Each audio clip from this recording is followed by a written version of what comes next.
আসসালামু আলাইকুম।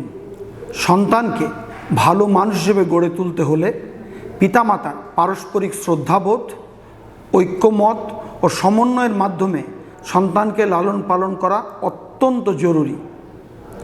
পিতামাতার পারস্পরিক শ্রদ্ধাবোধ, ঐক্যমত ও সমন্বয়ের মাধ্যমে সন্তানকে লালন পালন করতে হবে। পিতামাতা সন্তানের বিষয়ে কোনো সিদ্ধান্ত যদি ঐক্যমতে পৌঁছাতে না পারে, তবে সন্তান ভীষণ বিভ্রান্তিকর ও বিব্রতকর অবস্থায় পড়বে।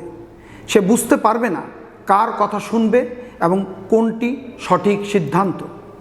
একই সাথে সে পিতার আদেশ অমান্য করার জন্য মাতার আশ্রয় নিবে এবং মাতার আদেশ অমান্য করার জন্য পিতার আশ্রয় নিবে। এর মাধ্যমে সে পিতামাতার প্রতি অশ্রদ্ধাশীল ও অবাধ্য হয়ে উঠবে এবং দিকভ্রান্ত হবে।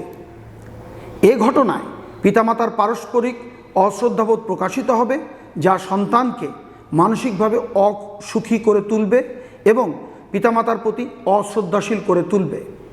সন্তান পিতামাতাকে সবসময় পারস্পরিক শ্রদ্ধাশীল, পারস্পরিক ভালোবাসা, সুখী, আনন্দিত দেখতে চায়। সংসারে একটি শান্তিময় পরিবেশ দেখতে চায়।